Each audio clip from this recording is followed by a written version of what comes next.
What's up, everybody? This is Mav Bites. I'm your host, Oscar Vasquez. This is the show where we highlight people, local business, and projects based in Pearson, Texas, and surrounding areas. Today we have our guest, Mr. Ben Briscoe. Mr. Ben Briscoe, it's a good honor. It's an honor to have you here. And tell us about yourself. Who is Ben Briscoe? Well, Oscar, thank you. It's a great opportunity for me to be here. I'm very appreciative of you and Matt for inviting me to come and speak to you about who I am and what I want to try to achieve here. I'm the son of a military man. My father was an Air Force pilot, and I had three sisters. My mother, we moved all over the country, following my dad around in his career. When he retired, we moved to Devine, which was his hometown.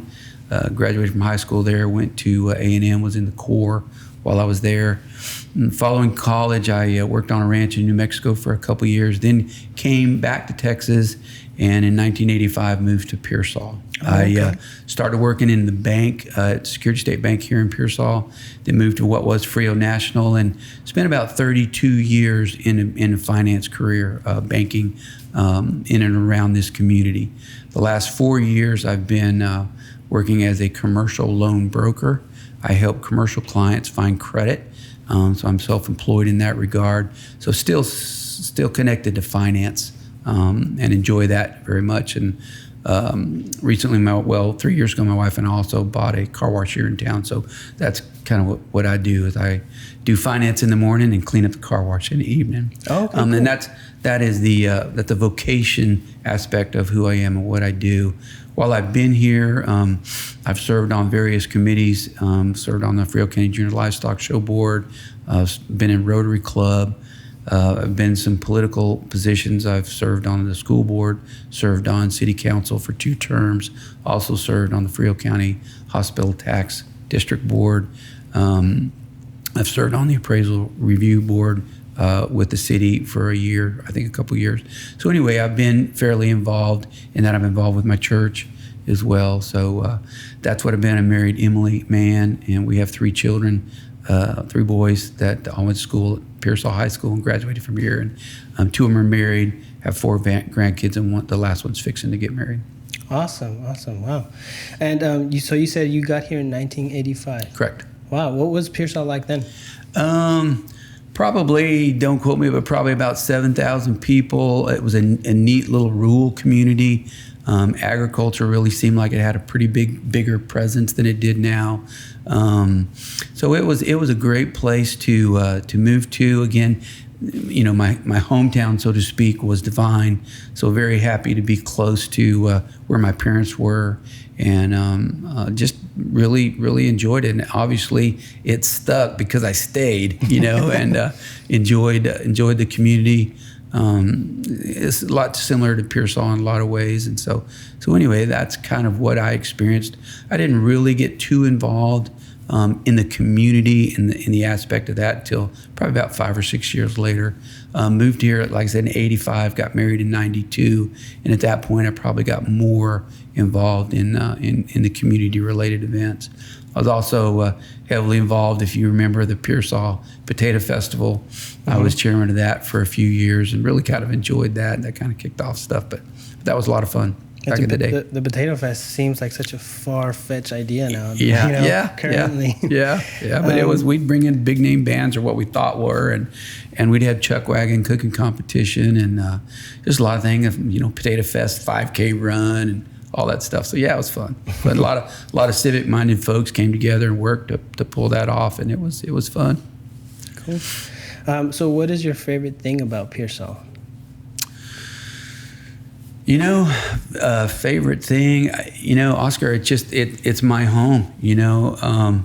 I do travel a bit with my my job, and my wife and I travel some. And so what I like about Pearson is when I get here, you know. The quietness. For an example, Tuesday I was in Houston, and I left there about 3 o'clock, and just amazing, the traffic, the humanity, which is fine for Houston, but when I got past Moore and headed down Berry Ranch Road, it's just like, oh man, I'm home. The rural aspect, the country, come to my community. So what I like is Pearsall. It's where I've been, where I want to be. My wife and I choose to be here. That's what I like about Pearsall is Pearsall. I can definitely relate to that.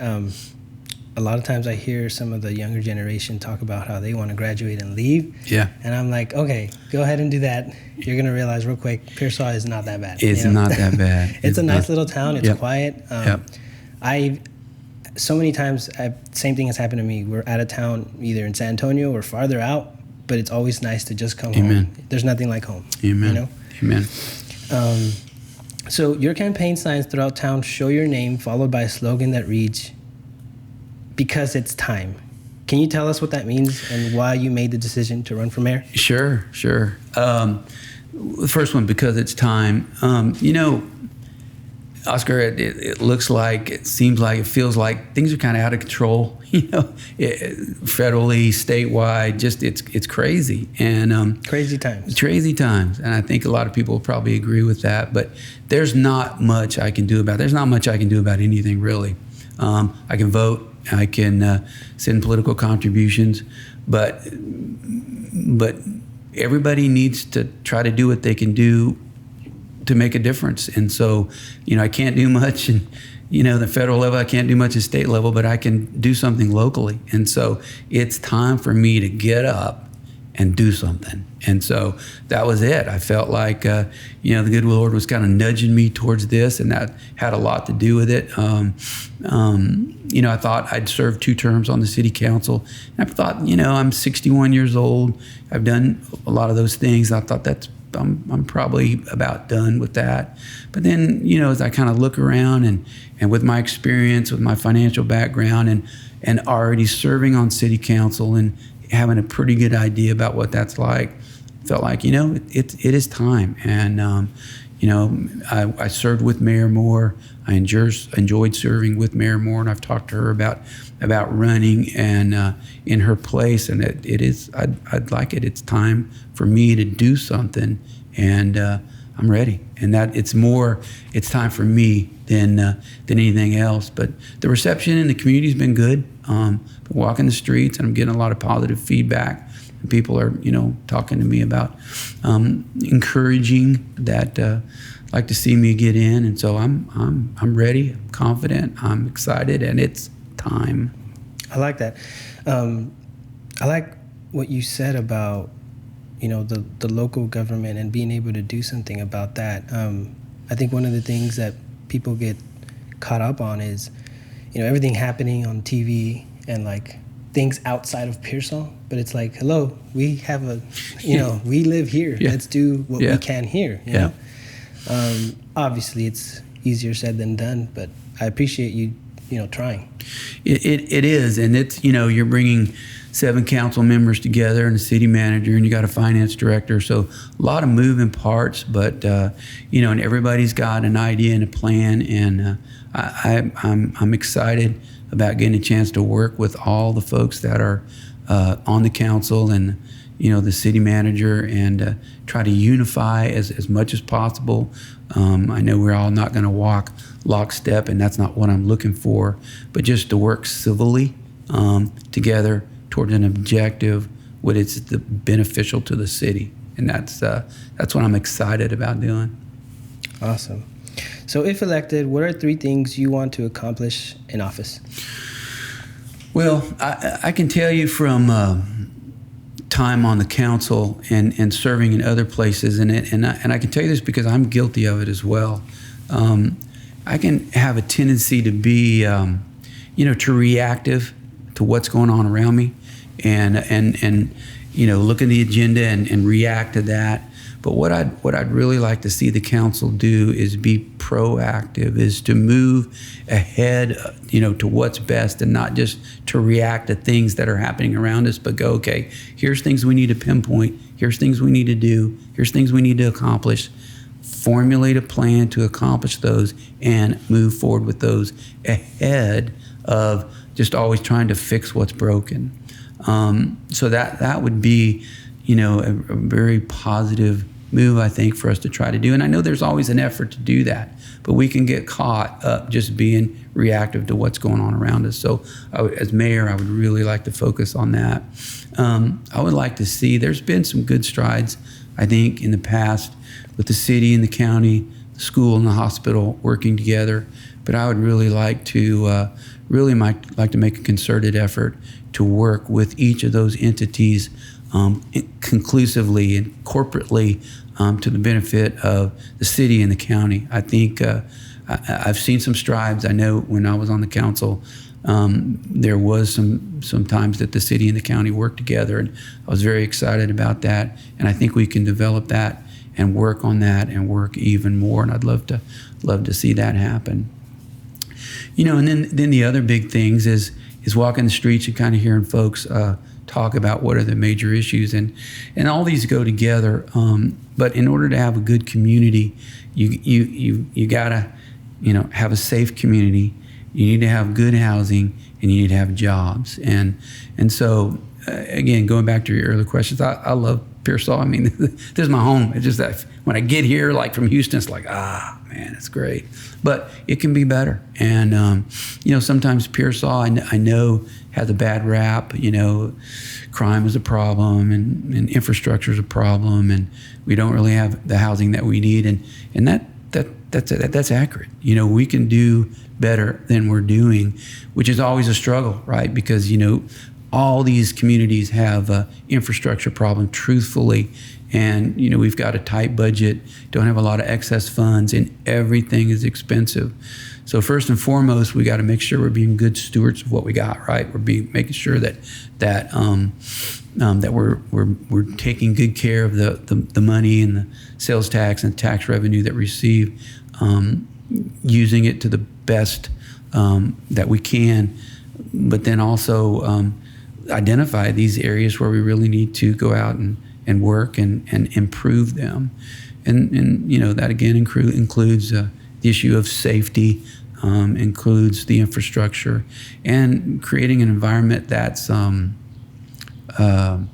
attractive to other businesses that go in. Inviting, yeah. And that includes, a good school system. We raised our 3 boys here, and they all graduated from Pearsall High School. So certainly, a lot of that has to do with the home environment, how hard they're pushed at home to excel at school. But all those make up a really strong community. And so those are the things those are the 3 things that I would like to focus on. The third being accumulation of security, jobs, and housing. Security, jobs, and housing. Okay. So having that said, you're starting to paint a picture of the future for Pearsall, but would you add anything to your vision of the future of Pearsall? Where do you see Pearsall in 10 years from now? That's a great question, because Texas is exploding. When I was in high school a long time ago, like in the late 70s when I graduated, Texas had 11 million people. Today we're about 28 million, more or less.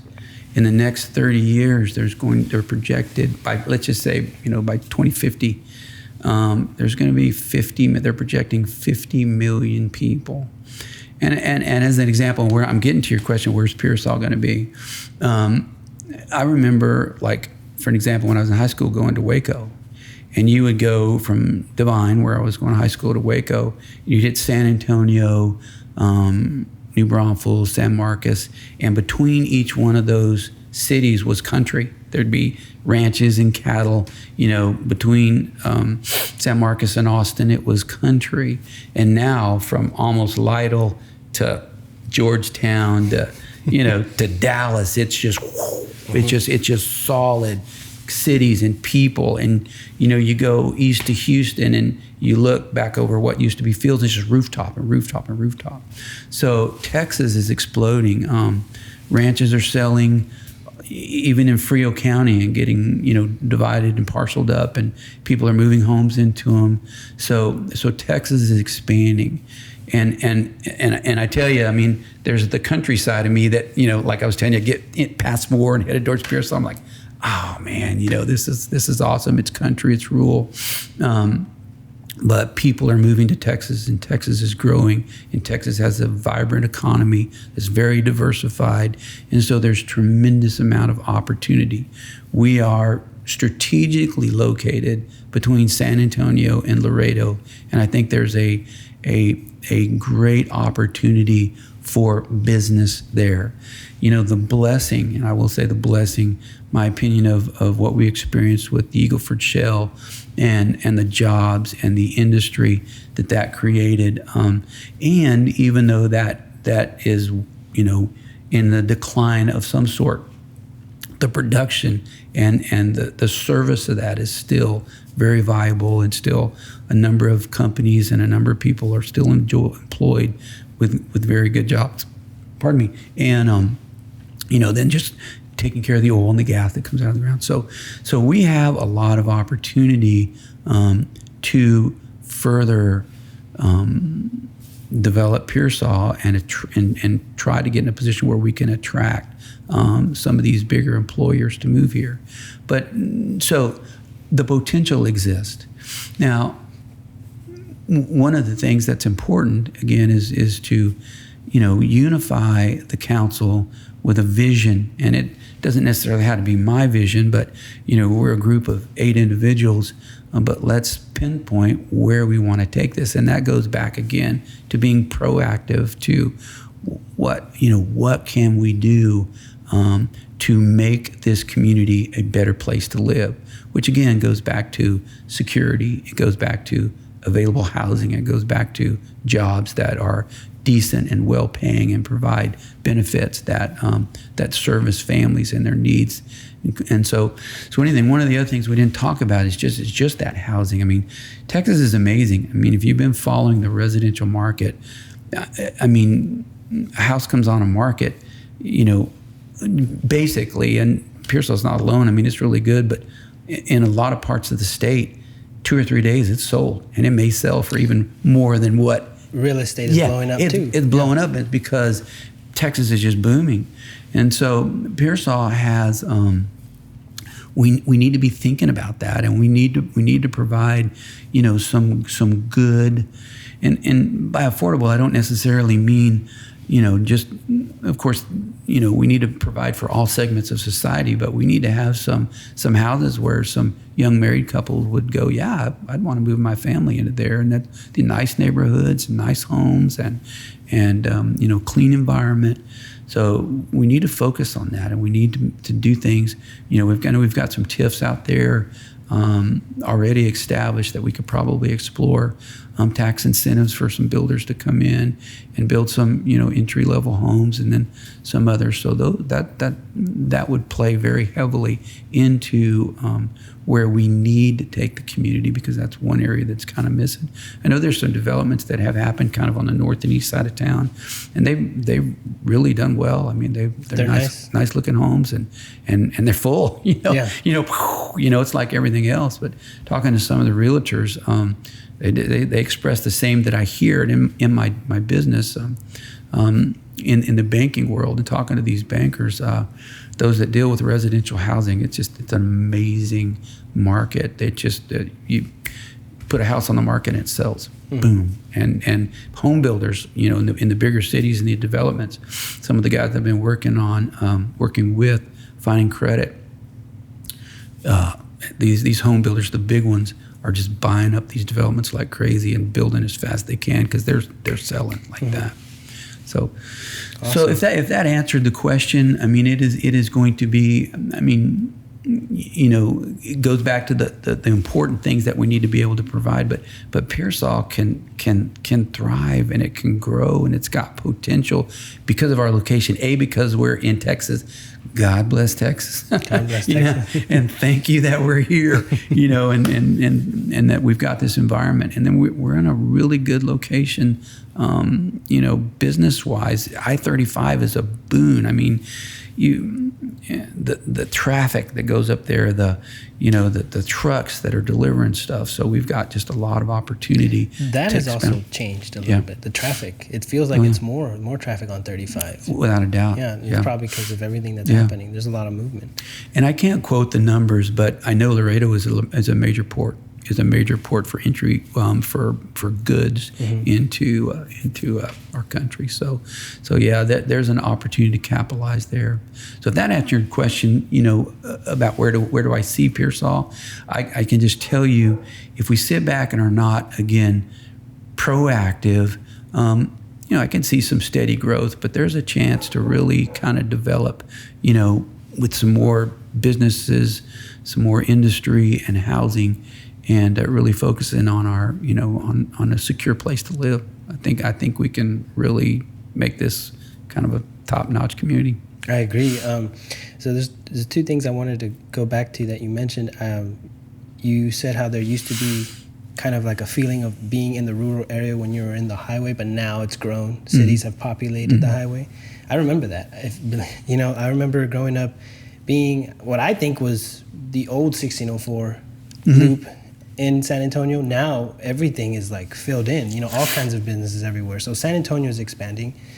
And same thing, you drive through when you're going to Lytle, you see Lytle, how they've grown, and it's like, why not Pearsall? We need to grow too. We need to have businesses. We need to have shops. We need restaurants. We need all kinds of things. And then you bring up a great point that we're in the middle between Laredo and San Antonio. I feel like we're missing it right now. We got to figure it out as a city or, community members, whoever. We got a lot of potential there. This could be the stop that everybody goes to in between. Travelers coming from Laredo to San Antonio. This could be, okay, so when I travel, there's one gas station that I want to stop at all the time. Buc-ee's. Why don't we have a Buc-ee's in Pearsall? That'd be awesome. Yeah. And do it big. It would bring a lot of jobs. It would take care of our, more pumps for gas. Yeah. But also the travelers. They would definitely stop here versus stopping at other towns. Yeah. If we don't do it first, someone's going to beat us to Amen. it. So. Well, Oscar, I will say this: that if you look, again, whenever you started recognizing Pearsall is what it was. Look at what has happened, though. We've got a fantastic HEB, and then look at all the development that has started along 35 now. The truck stops that we have out there, of course, the motels, the nursing home, ICE, the new police department out there, Tractor Supply, the John Deere Place, which is recently sold. There is a lot of businesses that have gone in out there, some gas stations and some cafes. So there has been, to say that the city fathers or founders, not founders, but those that preceded us have not capitalized on some opportunities. They certainly have, because that has developed, and we've got some businesses downtown that were new as they're related to the oil field that are still here and still working. So there is progress, and I don't want to pour any water on what has been done to get to this point, but we do have a lot of potential just because of our strategic location, and again because we're in Texas. And so there has been things out there, and I want to be sure and give the folks that went before us credit for those, because they're, if you look at that, all that stuff, basically the old porterhouse was about all that was out there back in the day, and it has really, really grown since then. So that's a good point. Yeah. So what are some of your accomplishments, and what are you the most proud of? That I married up. Okay. That married a good woman, and that she still puts up with me. So, thank you, Emily, and good Lord, and proud of my 3 sons. They've done well, and so that's probably I'm most grateful for that, and thankful. You're like me. I come home sometimes, tired, or I did something wrong, or I got in trouble, or I don't know, But I tell my wife, but it makes me happy to come home to you. Amen. So I can relate. I can relate to that. Yep. What motivates you to work hard? Excuse me. My dad again was a great mentor to me, and hardworking guy, pilot, 25 years, focused, put a lot of attention to his career, and taught me how to work as a young man, and I enjoyed that. Worked through high school in agricultural, growing up in Devine, it was a very big agricultural community back in the day, and learned the value of working hard out in the sun, pitched watermelons, moved irrigation pipe, worked cattle, and then following college. And in college I worked on the A&M farm as well, but worked on some ranches too, where lived out in there, and it was pretty arduous work all day, every day, 24/7.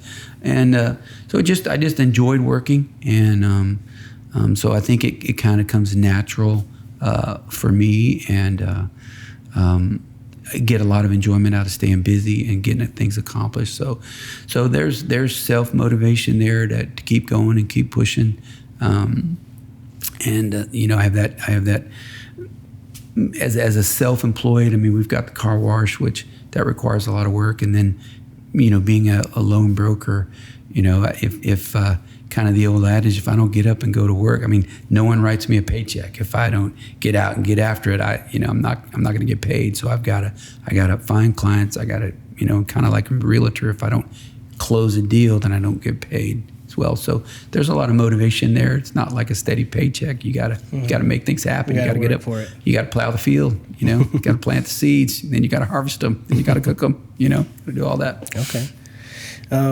So being married, you'll probably be faced with a lot of situations where you'll have to put your foot down, how do you like to take a stand or just let things go? No. As a banker, and I've had to do things that were unpleasant as far as, knock on doors or repossess things from time to time. And I've always met that head on. And you can't always make everybody happy. You can't. And in our career, I've worked for some really, really good bankers that have been really been good mentors to me, and just how to handle themselves professionally. And you just got to be straightforward. And so I realize in this job I'm not going to be able to make everybody happy, and some people are just going to be angry no matter what I do, and that comes with it, and that's what happens when you step in the arena, right? I mean, that's just how it is. But it's important that I do respond to people, that I do answer people. It may not be the answer that they want, but they can expect to get that. And if I can't, or we can't, we can't. And that may be that could be the answer. And so certainly going to try to do what we can, as long as it's feasible and it makes sense. But no, I don't have any problem with saying no, or I understand that again, I use the analogy of stepping in the arena, because that's what all people who seek office really do. It's like, you're stepping out in there and you're willing to make a stand, and you need to make a stand for what you believe is right, and move forward with that. But at the same point, I can tell you, Oscar, that I've been on the no side of ordinances or things. I've voted against things that have been approved, and once it's approved, then I'm on board. It wasn't what I voted for, but if the council, that's what they want, then that's the direction that we're headed. So, as long as it's not illegal or immoral or unjust, I'm going to stand behind what the council does, even though I may not have voted for it. Okay. So, on this part, we're going to go ahead and change gears a little bit, and I'm going to show you a picture that I want you to describe what was happening here. Okay, let's see if you recall the picture. This is a picture we found on social media. Okay.